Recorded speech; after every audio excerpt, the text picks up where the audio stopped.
देखने वाले हैं halogen derivative just in 30 minute. तो अगर एक हैलोजन रहेगा तो हम उसको बोलेंगे mono halogen derivative, sp3 single bond, sp2 double bond, sp3 triple bond. Perfect. $100 million का ट्रिक है बॉस ये। अब इसका स्ट्रक्चर देखो कैसा है। A carbon which has 4 different groups attached to it. फिर क्वेश्चन आएगा, अब ध्यान से देखो, फिर वो एक के साथ ब्रेकअप करेगा। किसके साथ ब्रेकअप करेगा? क्लोरीन के साथ। हाय बड़ानो, आज हम देखने वाले हैं halogen derivative just in 30 minutes. So something that you should revise exactly 3 hours 4 hours before your exam. Point 1. Point 2, इसका one shot detail lecture available है वन शॉट के प्लेलिस्ट में। Third and most important point, इसके exercise question PYQs are available in the खजाना series. So जाके playlist check करो, one shot मिलेगा one shot series में, ऑल द एक्सरसाइज क्वेश्चंस इसके मिलेंगे 95 प्लस सीरीज में, और टॉप 10 क्वेश्चंस मिलेंगे खजाना सीरीज में। So let us go guys. Halogen derivative देखो, बहुत मेहनत की है, तो पूरा सेशन देख के जाना है, लाइक करना है, कमेंट भी करना है और शेयर तो बनता है। सो सबसे पहला classification on the basis of number of halogen, मतलब कितने हैलोजन्स है। तो अगर एक हैलोजन रहेगा तो हम उसको बोलेंगे मोनो हैलोजन डेरिवेटिव, दो रहेंगे तो डाई हैलोजन। अब अगर वो दो पड़ोसी पड़ोसी रहे तो उसको हम क्या बोलने वाले हैं बॉस? अगर वो दो पड़ोसी पड़ोसी रहे तो उसको हम बोलेंगे विसिनल, और एक ऊपर एक नीचे रहेगा तो उसको बॉस हम बोलेंगे जेमिनल। एक ऊपर एक नीचे मतलब समझे, तेरे सामने वाली खिड़की में, तो वो हो गया जेमिनल। एंड देन आता है ट्राई हैलोजन डेरिवेटिव। ट्राई का मतलब है 3 halogen should be attached. So mono halogen derivative single halogen is attached, di halogen derivative 2 halogens are attached, पड़ोसी पड़ोसी रहे तो विसिनल, ऊपर नीचे रहे तो geminal, and then comes tri halogen derivative 3 halogens are attached. Moving forward on the basis of hybridisation. अब यहां पे मैं आपको एक मंत्र बोलती हूं, ठीक है? किसी को बोलना मत ये मंत्र। sp3 का मतलब है सिंगल बॉन्ड, sp2 का मतलब है डबल बॉन्ड, और sp का मतलब है triple bond. sp3 single bond, sp2 double bond, sp3 triple bond, sp3 single bond, sp2 double bond, sp3 triple bond. Perfect. अब sp3 में दो है, एक है अलाइलिक, एक है बेंजाइलिक। अलाइलिक का मतलब है हैलोजन जिस कार्बन को अटैच्ड है उसने तो सिंगल बॉन्ड बनाया है, यानी वो तो sp3 है, लेकिन लेकिन लेकिन लेकिन पड़ोस वाला sp2 है। मतलब असली कांड किसने किया है? पड़ोस वाले ने। सो हैलोजन जिसको अटैच्ड है वो sp3, लेकिन उसके पड़ोस वाला है sp2।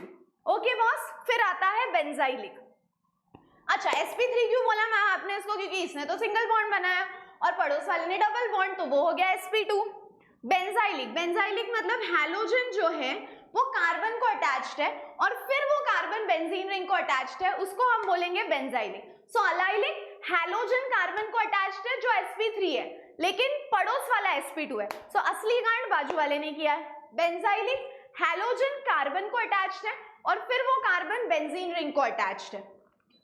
उसके बाद आता है sp2। अब उसमें आता है विनिलिक। विनिलिक का मतलब क्या है? हैलोजन जिस कार्बन को अटैच्ड है उसने डबल बॉन्ड बनाया।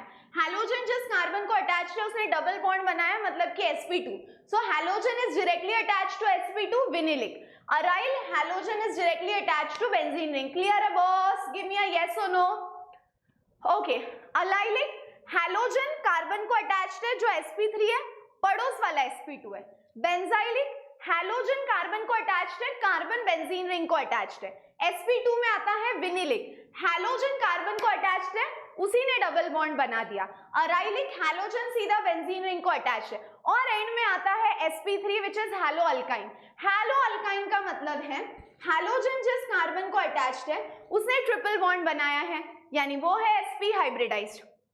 हैलोजन जिस कार्बन को अटैच्ड है उसने ट्रिपल बॉन्ड बनाया है, यानी वो है sp हाइब्रिडाइज्ड। क्लियर है बॉस? क्लियर है बॉस? क्लियर है boss? Give me a high five. Very good. Next, अब आते हैं MOP के पास।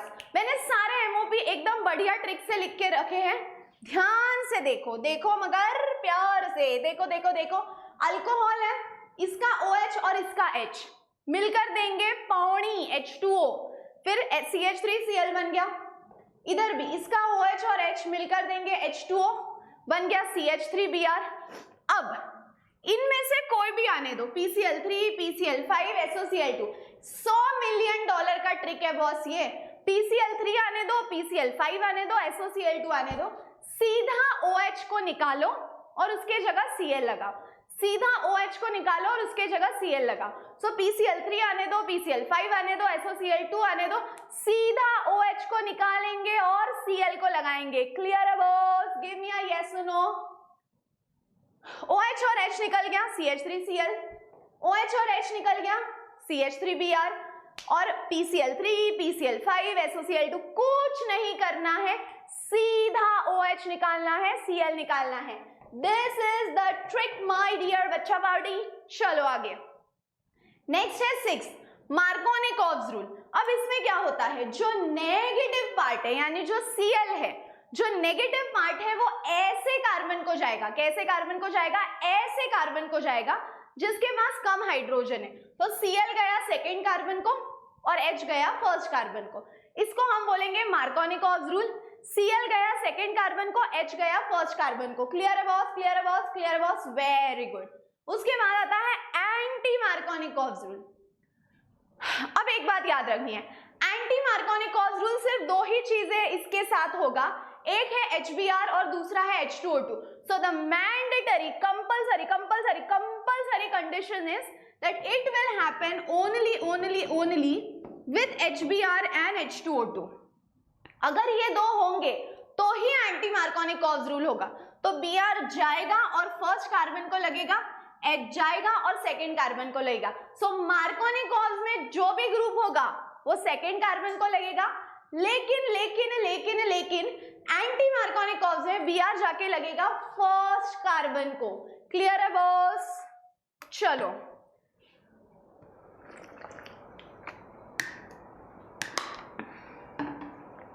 नेक्स्ट ये जो रिएक्शन है इसका नाम है फिंकलस्टन रिएक्शन। अब फिंकलस्टन रिएक्शन को पता है मैं कैसे याद रखती हूँ, नई वाली रिएक्शन। कौन सी रिएक्शन? नई वाली रिएक्शन। मैम नई वाली रिएक्शन, तो मेरी प्यारे बच्चों नई मतलब सोडियम आयोडाइड वाली रिएक्शन। कौन सी रिएक्शन? सोडियम आयोडाइड वाली। तो इधर का Na, इधर का Cl, NaCl बाहर गए, क्या क्या बचा? CH3 आए। उसके बाद आएगी AgF वाली रिएक्शन जिसका नाम है बॉस स्वार्ट्ज रिएक्शन। अब ये रिएक्शन में क्या होगा, इधर का Ag, इधर का Cl, AgCl बाहर गया और क्या बना बॉस? CH3F। तो ये चीज अपने दिमाग में फिक्स कर लो क्योंकि मेरी गारंटी है इस पे क्वेश्चन आएगा, मतलब आएगा। वो आएंगे, करण अर्जुन आएंगे। वैसे हम बोलेंगे फिंकलस्टन रिएक्शन आएगी, तो फिंकलस्टन मतलब कौन सी है? नई वाली रिएक्शन। और स्वार्ट्ज कौन सी है बॉस? AgF वाली रिएक्शन। जमया कि नहीं? Very good. मैंने, आप देख रहे हो मैंने कलर कोऑर्डिनेशन कितना सही किया है। मैं बोलती हूँ ये दोनों में H2 बाहर निकलेगा, फिर ये सारे, ये तीनों में ट्रिक है। OH निकला Cl गया, OH निकला Cl गया, OH निकला Cl गया। वेरी गुड बाबू भैया। फिर इधर Cl सेकेंड कार्बन को लगेगा Markovnikov's rule, Br first carbon को लगेगा एंटी मार्कोनिकॉव्स रूल, और ये दोनों तो मैचिंग है। क्यों? क्योंकि ये है फिंकलस्टन, ये है स्वार्ट्ज। जम्या बॉस, मैंने जैसा कलर कोऑर्डिनेशन करके लिख के दिया है, अगर तुमने भी वैसा ही कलर कोऑर्डिनेशन किया तो पेपर में अगर ये क्वेश्चन छूटा ना बॉस, सीधा मेरे से मिलने आ जाना, ठीक है। उसके बाद है इलेक्ट्रोफिलिक सब्स्टिट्यूशन रिएक्शन। अब इलेक्ट्रोफिलिक सब्स्टिट्यूशन में क्या होता है? कुछ नहीं होता है, कुछ नहीं। बेंजीन रिंग को CH3, बॉस इसका नाम है टॉलीन। काय नाव आहे याचं नाव आहे टॉलीन। अब क्या होगा, ये जो Br2 है, एक बार Br जाके लगेगा ऑर्थो को यानी पड़ोस वाली पोजीशन को, उधर का H और एक Br मिलकर देगा HBr। तो कौन गया बॉस बाहर? HBr। फिर पैरा पोजीशन का H बोलता है ये तो बहुत नाइंसाफी है गब्बर। फिर क्या होगा? फिर इधर का H, इधर का Br, HBr। अब तुम्हारे दिमाग में एक डाउट शुरू हो गया, मैम Br तो दो थे, आपने 3 कहां से लाए? तो बेटा या तो ये प्रोडक्ट बनेगा या तो ये प्रोडक्ट बनेगा। तो इधर का H, इधर का Br, HBr, तो ये बन गया वन पॉसिबिलिटी। नाउ जो प्लस करके लिखा है दैट इज अनदर पॉसिबिलिटी कि ये भी हो सकता है। समझ में आया बॉस? तो इधर का H, इधर का Br, HBr, और एक बार लग गया पैरा को, समझा? तो एक बार लगेगा ऑर्थो को, एक बार लगेगा पैरा को। समझ में आया कि नहीं बॉस? चलो चैट सेक्शन में फटाफट बोलो, फटाफट। Jamia ma'am, Jamia ma'am, Jamia ma'am, very good. Okay, next है फिजिकल प्रॉपर्टीज। फिजिकल प्रॉपर्टीज, ध्यान से पूरा फोकस मेरे पे नहीं, बोर्ड पे, ठीक है? अब फिजिकल प्रॉपर्टीज देखो। अब इधर क्या होता है, ये जो हैलोजन है ये इतना कंजूस है, इतना कंजूस है, इतना कंजूस है कि ये बोलेगा इलेक्ट्रॉन आजा मेरी गाड़ी में बैठ जा। मतलब वो क्या करेगा, इलेक्ट्रॉन को अपने पास अट्रैक्ट करेगा। तो हैलोजन हुआ इलेक्ट्रोनेगेटिव, कार्बन हुआ इलेक्ट्रोपॉजिटिव, एक नेगेटिव एक पॉजिटिव, बॉन्ड बन गया पोलर, बॉन्ड बन गया polar. So halogen is negative, carbon is positive. Halogen is negative, carbon is positive. Bond is polar. Yes boss, yes boss, yes boss. One negative, one positive, bond is polar. अब दूसरी बात, ये है fluorine, ये है chlorine, ये है bromine, ये है आयोडीन। जितना बड़ा हैलोजन, ध्यान से सुनो, जितना बड़ा हैलोजन उतना बड़ा उनका बॉन्ड हो जाएगा। देखो डिस्टेंस बढ़ गया, और जैसे ही डिस्टेंस बढ़ गया, जैसे ही बॉन्ड बड़ा हो गया, वो बॉन्ड होगा वीक। हम बोलेंगे ना ये दूरिया, ये हैलोजन की दूरिया, मतलब क्या हो रहा है, जितना बड़ा बॉन्ड उतना वो वीक हो जाएगा। तो उसको हम कैसे लिखेंगे, as the size of the halogen increases the bond becomes weak. जब भी दो लोगों में डिस्टेंस आएगा बॉन्ड वीक होगा। समझ में आया बॉस? चलो नेक्स्ट देखो। हाँ, तो सबसे ज्यादा स्ट्रॉन्ग बॉन्ड है फ्लोरीन वाला, क्योंकि वो इतना पास है। छोटू फ्लोरीन बहुत पास है, आयोडीन इतना दूर है, तो ये बॉन्ड वीक हो गया। अब आगे देखो, as the size of the halogen increases bond strength decreases. मतलब बॉन्ड हो जाएगा वीक। ओके बॉस, आगे देखो।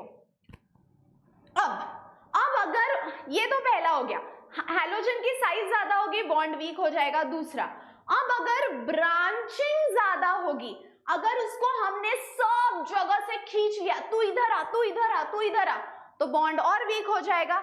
एग्जाम्पल दूं, ये देखो, मान लो ऐसा है, अरे मान लो बाबू भैया, मान लो, देखो देखो, अब इसमें बहुत ज्यादा ब्रांचिंग है, 3 कार्बन है, तो इसका बॉन्ड सबसे वीक होगा। इसमें 2 कार्बन है तो बॉन्ड थोड़ा स्ट्रॉन्ग होगा, और इसमें तो ऐसा ही कार्बन अटैच्ड है, सो सबसे स्ट्रॉन्ग इसका बॉन्ड, इसका थोड़ा सा वीक, और इसका सबसे वीक। तो जितना ज्यादा ब्रांचिंग उतना वीक बॉन्ड। समझ में आया बॉस? चलो next, order of boiling point. सबसे ज्यादा किसका बॉइलिंग पॉइंट है? तो आयोडीन का बॉइलिंग पॉइंट सबसे ज्यादा है, फिर ब्रोमीन, फिर क्लोरीन, फिर फ्लोरीन। क्यों? क्योंकि आयोडीन का इतना बड़ा साइज, इतना मोटू है, वो इतना मोटू है तो ब्रेक करने में एनर्जी तो लगेगी। सो इतना बड़ा साइज, इसके वजह से इसका बॉइलिंग पॉइंट कम हो गया कि ज्यादा हो गया। मोटू भाई है वो, इसीलिए आयोडीन का बॉइलिंग पॉइंट सबसे ज्यादा, फिर ब्रोमीन, फिर क्लोरीन, फिर फ्लोरीन। क्लियर है बॉस? चलो, पहला पॉइंट बॉन्ड इज पोलर।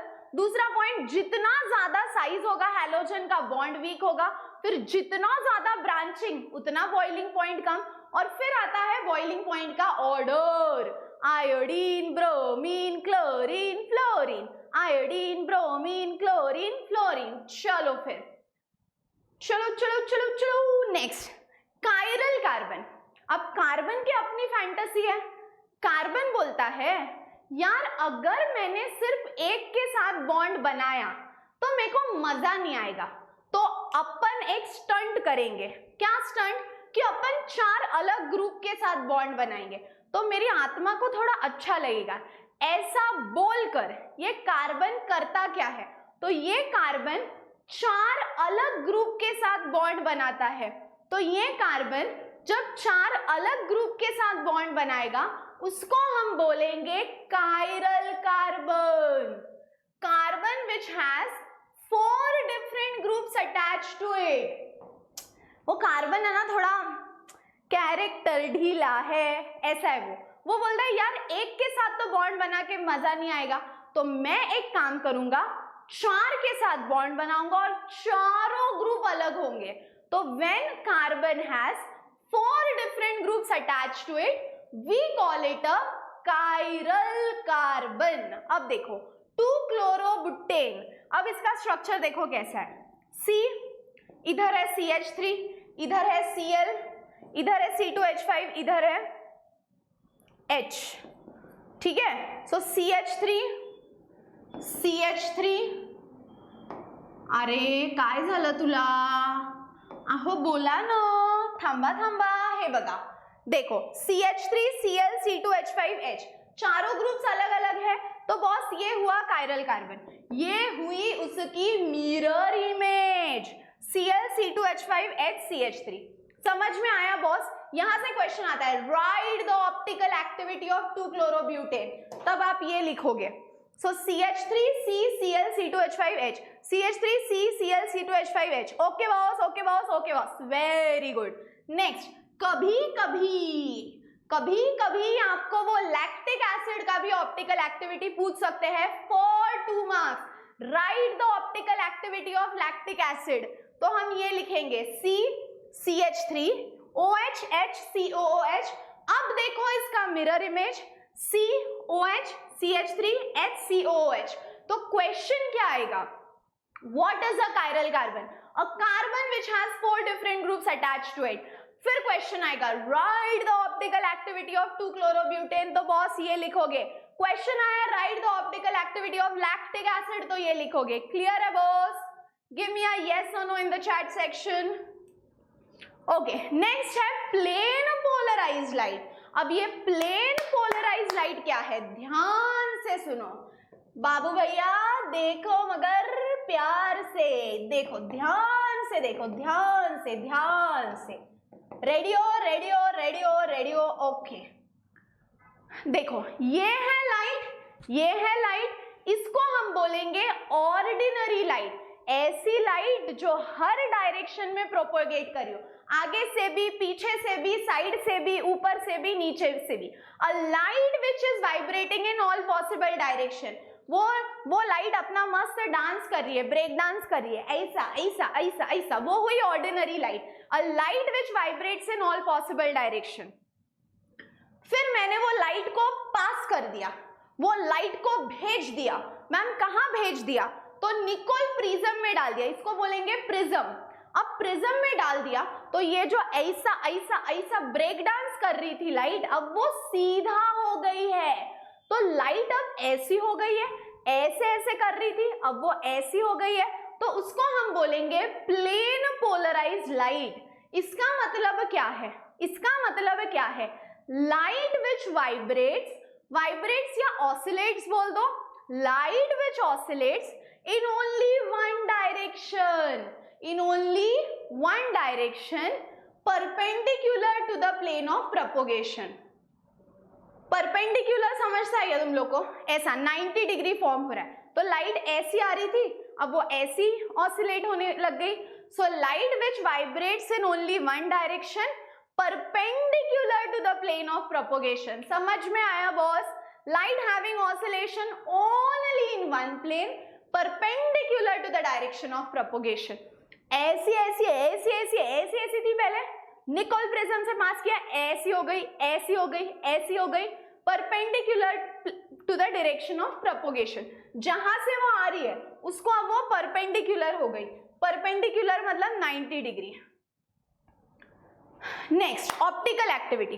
अब प्लेन पोलराइज लाइट तो आप समझ गए, लाइट जो ऐसी है ऐसी है ऐसी है, light which vibrates in only one plane, that is plane polarise light. अब वो प्लेन पोलराइज लाइट को मैंने एक सॉल्यूशन में डाल दिया। मान लो अगर वो सॉल्यूशन ग्लूकोज हुआ, अगर वो सॉल्यूशन ग्लूकोज हुआ तो वो जो प्लेन पोलराइज लाइट है वो ऐसा घूमेगी। मैम ऐसा मतलब क्लॉकवाइज घूमेगी। अगर वो सॉल्यूशन ग्लूकोज रहा तो वो लाइट क्लॉकवाइज घूमेगी, उसको हम बोलेंगे डेक्स्ट्रो। लेकिन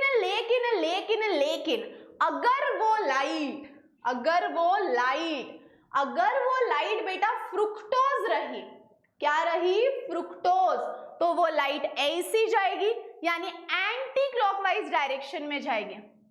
क्लॉकवाइज डायरेक्शन में गई तो डेक्स्ट्रो, एंटी में गई तो लीवो। अब what do you mean by optical activity? तो ऑप्टिकल एक्टिविटी का मतलब है बेटा घुमाना आना चाहिए। क्या आना चाहिए जिंदगी में? घुमाना।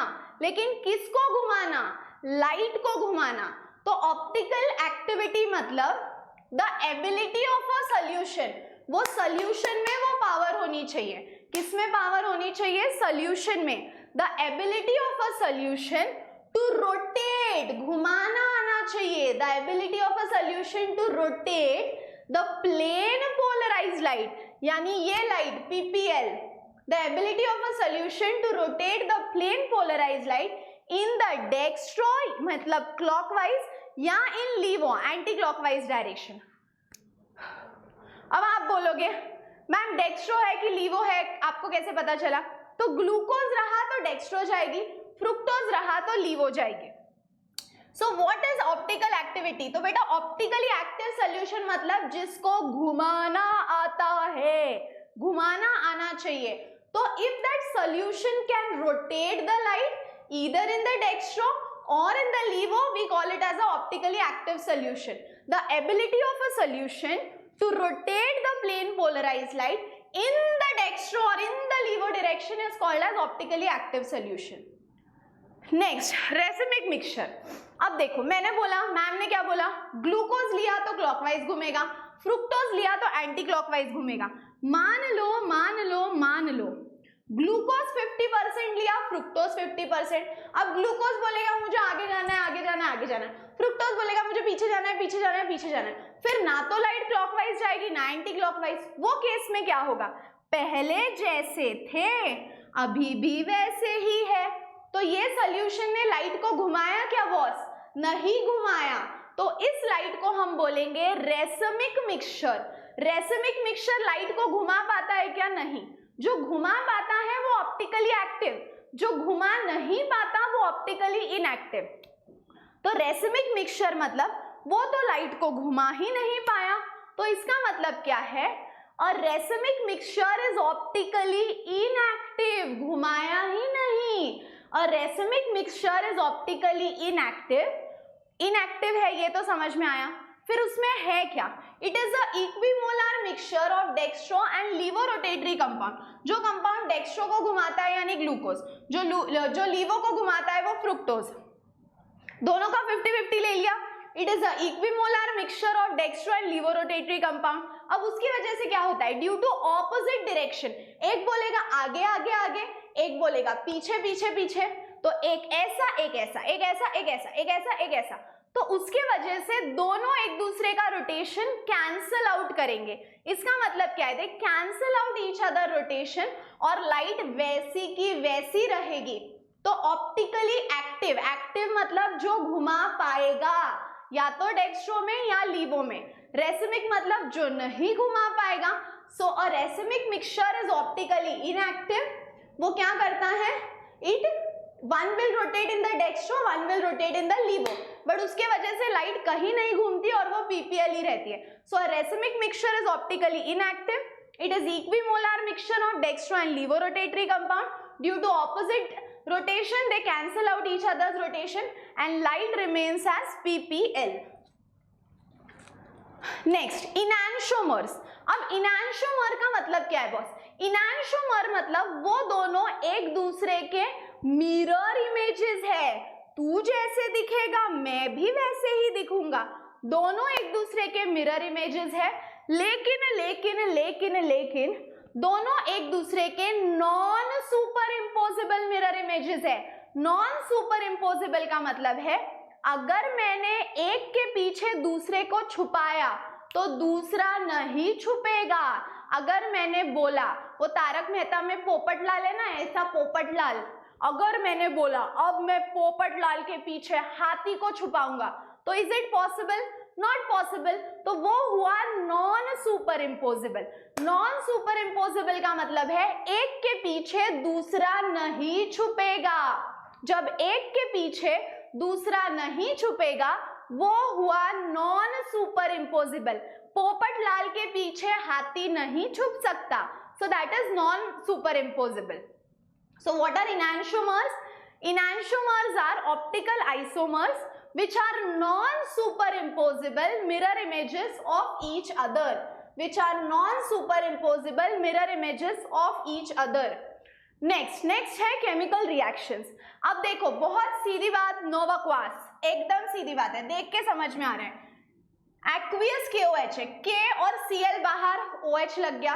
अब ध्यान से देखो, इन दोनों को देखो मगर प्यार से, KCN है तो क्या होगा, K और Cl बाहर निकला, साइनाइड बन गया। लेकिन लेकिन लेकिन लेकिन अगर AgCN लिया तो Ag और Cl बाहर निकला और यहाँ पे NC बन गया। मतलब KCN अगर साइनाइड बनाना है तो KCN ले लो, NC बनाना है मतलब कि आइसोसाइनाइड तो AgCN ले लो। तो KCN लिया मतलब साइनाइड, AgCN लिया मतलब NC, आइसोसाइनाइड बनेगा। फिर नेक्स्ट देखो CH3Cl पर CH3ONa, अब इधर का Na इधर का Cl, NaCl, CH3OCH3। By the way ये रिएक्शन का नाम है विलियमसन्स।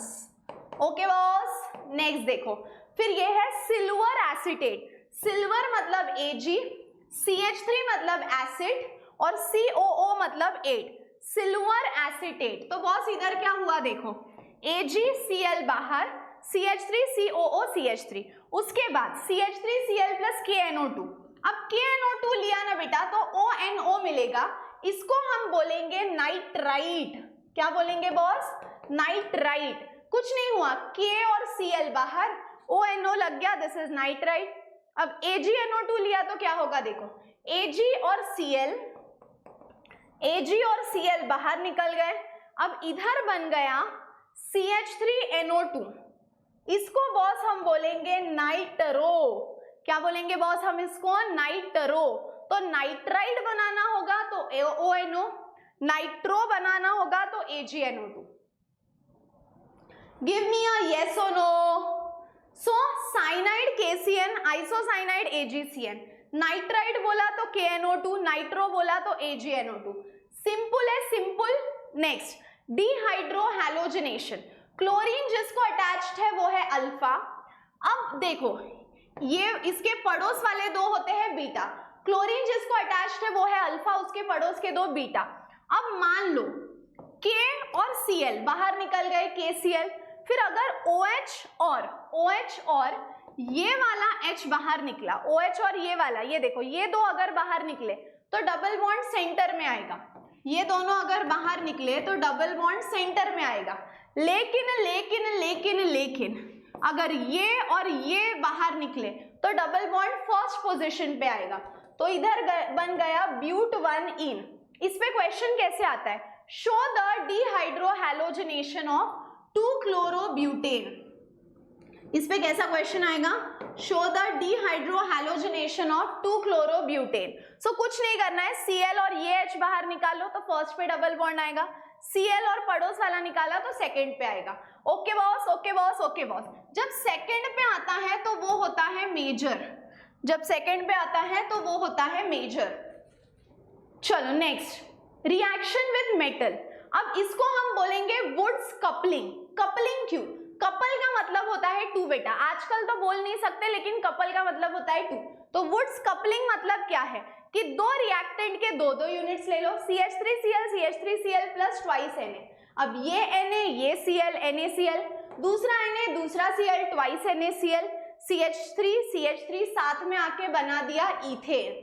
फिर नेक्स्ट है वुड्स फिटिंग। वुड्स फिटिंग में क्या होगा, देखो सब कुछ सेम है, बस इधर CH3 की जगह रिंग आ गई, तो NaCl, ये Na, ये Cl, NaCl, और ये CH3 जाके लग गया रिंग को, तो ये बन गया टोलीन। फिर उसके बाद फिटिंग, अब फिटिंग में दोनों रिंग आ गए, क्लोरोबेंजीन और ट्वाइस Na, ये Na, ये Cl, NaCl, ये Na, ये Cl, NaCl, और दो रिंग बन गए। सो बेसिकली वुड्स कपलिंग में there is no ring, CH3। Wurtz Fittig में एक रिंग है और फिटिंग में दो रिंग है, समझा। अब इसमें क्वेश्चन कैसे आएगा, देखो वो आपको बोल सकते हैं show the preparation of toluene from chlorobenzene. Wurtz Fittig पे आएगा तो क्वेश्चन आएगा show the reaction of toluene from chlorobenzene, और अगर फिटिंग पे आएगा तो क्वेश्चन आएगा how will you prepare biphenyl from chlorobenzene. इस पे आया थर्ड वाले पे, तो how will you prepare biphenyl, यानी दो रिंग चश्मा वाली reaction, how will you prepare biphenyl from chlorobenzene, ये थर्ड वाले पे, और इसमें आएगा how will you prepare टोलीन from chlorobenzene. Question समझ में आया। Next reaction with Mg metal, कुछ नहीं है, CH3Cl है, यस Mg ये दोनों को साथ में नहीं दे सकता, बोलता है Cl मैं तुझे किसी और का होने नहीं दूंगा, Mg उनके बीच में जाके बैठता है, CH3MgCl बन जाता है।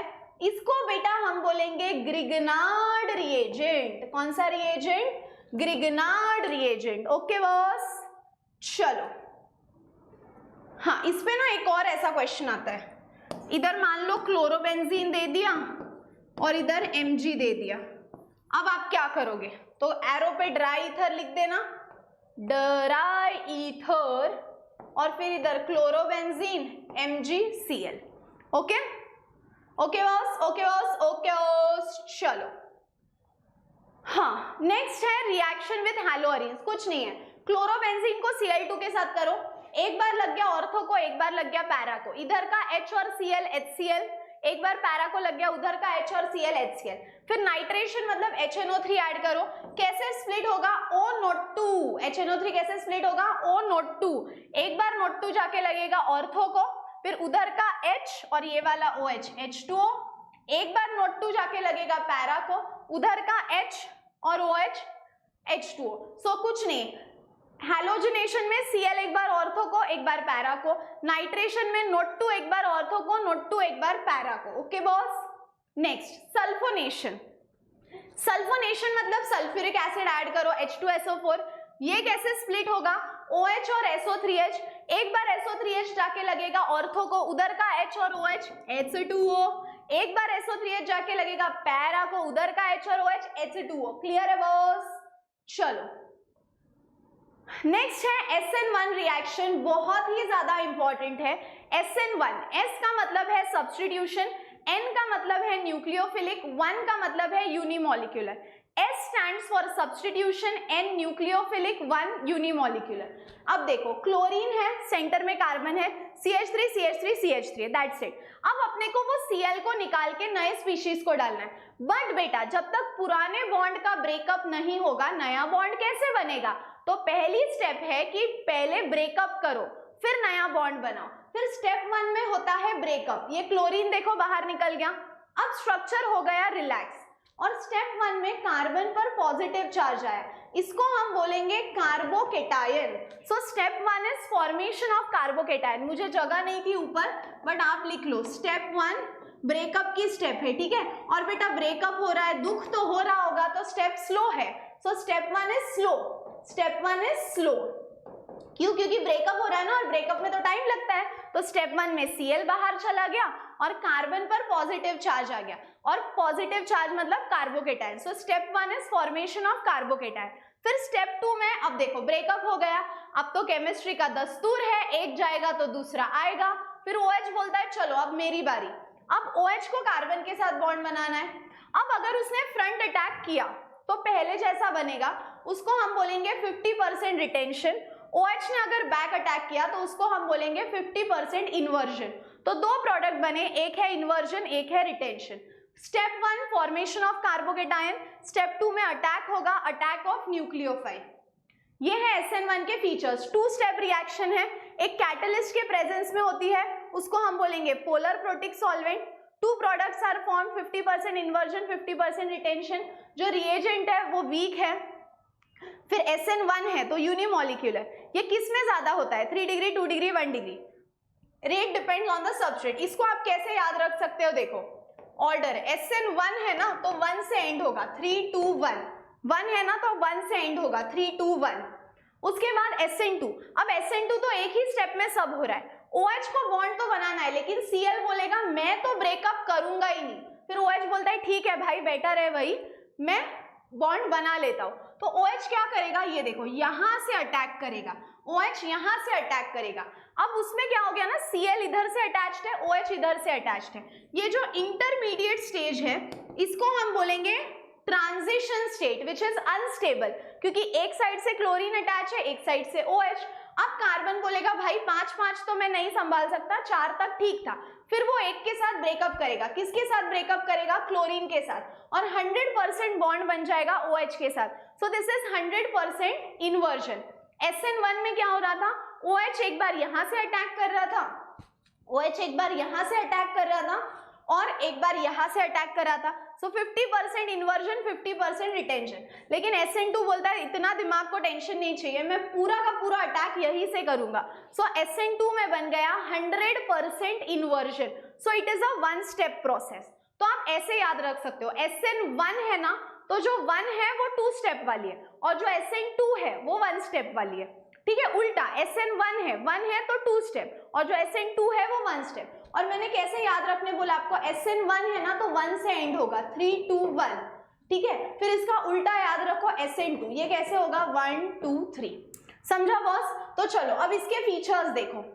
क्या प्रोडक्ट बना, 100% इन्वर्जन। ऑर्डर क्या है, 1 2 3। रेट सबस्ट्रेट और रिएजेंट दोनों पे डिपेंड करेगा। SN1 में रेट सिर्फ सबस्ट्रेट पे डिपेंड था। स्टेप 4, SN2 है तो बायमोलिक्यूलर, स्टेप 4 नहीं 0.4 बायमोलिक्यूलर, और ये कितनी स्टेप है, 1 स्टेप है। So my dear students, that was all about halogen derivative in 30 minutes. जैसे मैंने बोला 1 शॉट इज अवेलेबल।